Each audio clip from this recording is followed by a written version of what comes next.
Going.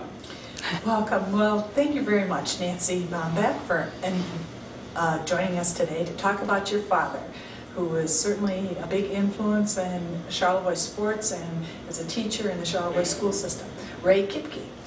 So would you go ahead and start and tell us where he was born and how he came to Charlevoix? Okay, well, I have a picture of his family. He was born in Lansing. His parents immigrated from Germany before any of the family was born. I think actually they met here. Okay. He's down here in the corner, the third from the youngest. Large family. Had, I think, 6 boys and 3 girls. Okay. He grew up in Lansing. His father died when he was 15, and his mother I think she took in laundry and raised the kids, and I'm sure they all worked. Mm-hmm. That day everybody worked. Yeah, sure. Well, particularly we have that many mouths to feed. Yeah, I don't remember too much, or I don't know much about his childhood, but I know he wasn't ready to go to kindergarten. His mother took him and he cried and came back home again. So he was quiet. Did he stay home for that year? Oh, no, I'm sure not, but just that he was bashful. Yeah. Yeah. So this is his high school senior yearbook. Okay. And a couple interesting things here. Well, I don't know if you can even get a picture of it. Sure, just hold it up a little bit. Yep, just like that. That's great. Thank you. Yeah. He's here. And I thought it's interesting, the remark, on their own merit, modest men are dumb. Jeez. In other words, they don't talk about their own merits. Oh, yeah. So that's typical. Yeah. Dumb in the sense of not being able to speak. Right. Yeah. Right. And the other couple, he played football, basketball, baseball. And this is a picture of the football team. The interesting thing is that the football scores were more than the basketball scores back then. Oh, that is interesting. Yeah. And I don't know, this, yeah, it may be one of those, you may have one of those pictures already. This is his high school football team. Where is he in the picture? Oh, he's right here. Okay, that's great, right down there. Good. Great. And it would be the best high school basketball team. And what year is this? 1921. And then he's in the back row up here. But just to list a couple of the scores, one was 11-10. For a football game? No, the basketball. Okay. And 7-13. Oh my goodness. And 31-18 was the high score of the whole year. Wow. And you know, our 3rd and 4th grade kids, they do that now. Yeah. So I thought that was interesting. This is a picture of his high school. That's 1921. And then he went to Michigan State College, played football there. He scored the first touchdown in Spartan Stadium, actually. It was not Spartan Stadium then, but there's a clipping out of I believe the Chicago paper about a football game that he played in Chicago. Mm-hmm. And he was like 135, 40 pounds, 5'6", played end, and the opposing team thought, well, there's that little guy. We're going to run right past him. Of course, he tackled him, and then they sent 2 men, and he got them both, and so he made the news. He was strong for his size. While he was in college, he actually coached a boys' vocational school football team, which I think they probably were boys that were being disciplined. That's interesting that he got that experience as a college kid. Normally, today, it's hard to get any kind of coaching experience until after you're out of college, but that is an interesting way for him to have gained that experience. Yeah, then the first job out of college, I coached football at Olivet College and then at Williamson High School, and then he came to Charlevoix, 1928. I don't know, did you want pictures of that? Yeah, you can. This should be one at the beginning, probably. Well, no, that's No, not that's at all. we're about that time right now. Okay, Yeah, and that's this is good. a picture that Bob Miles took of my dad. And, oh, we're going back to high school here. Well, that's his first high school team. This is well, no, this is a picture when he was in high school. Okay. Because it says 1920. Yeah, this is Okay. 19. Yeah. Can you show it to me one more time? And where is he? He's here, and this is his brother Harry here. Okay. So his high school team. Yes.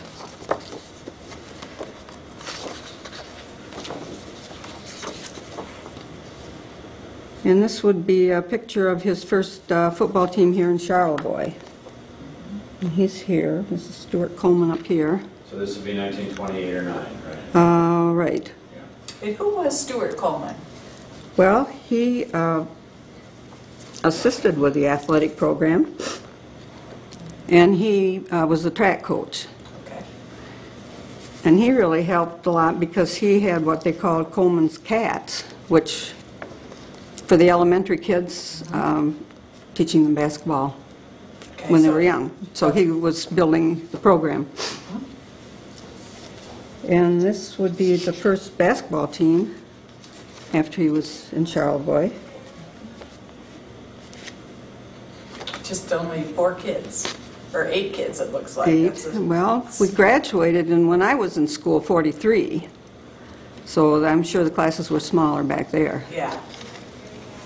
Now, was he married when he... No, he met my mother here.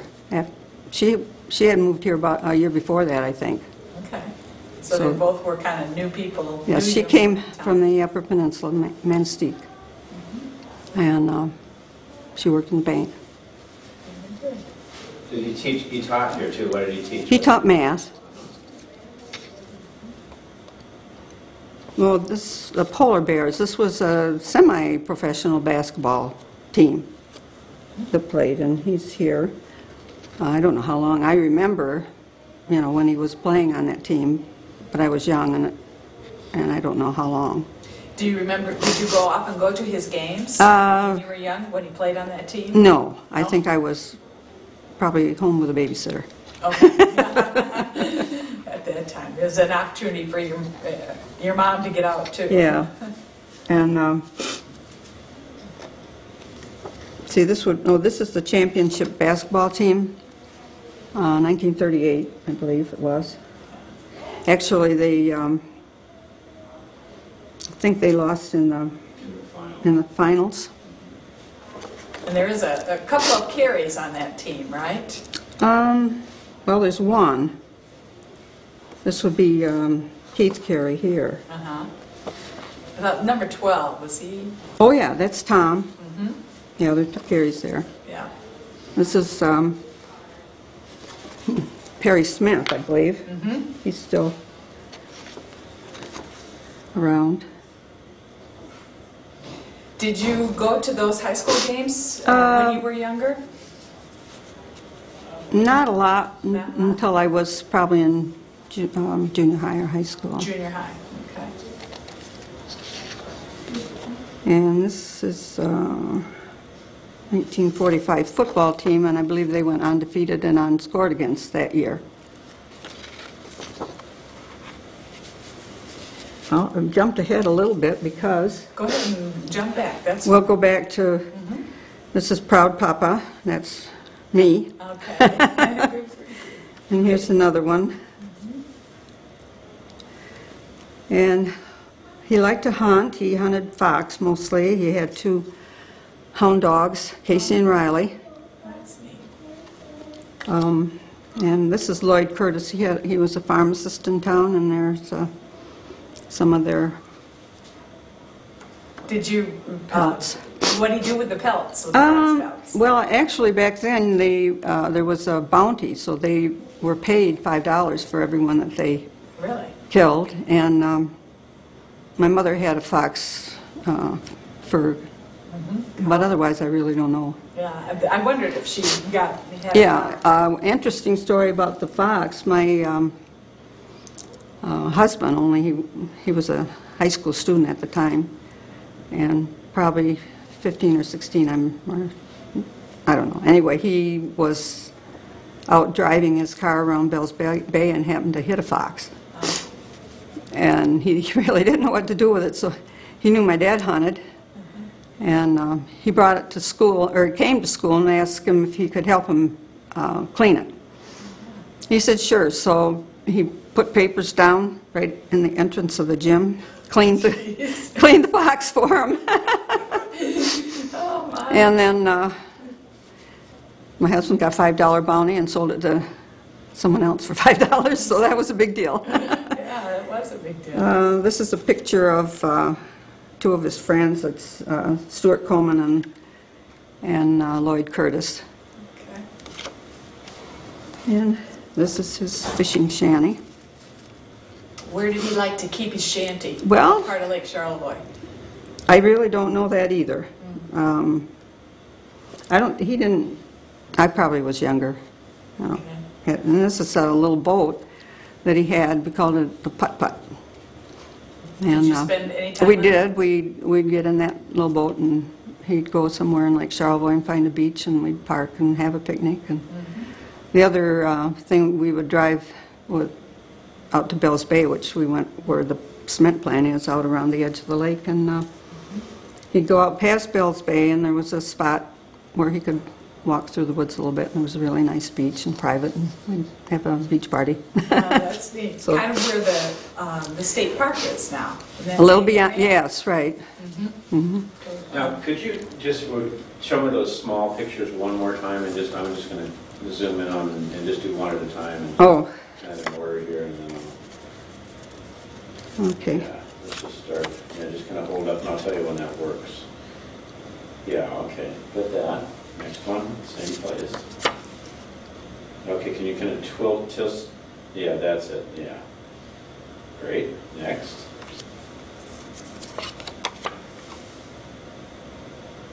Okay. You don't have to hold them quite so high. Yeah, right in there, that's good. Okay.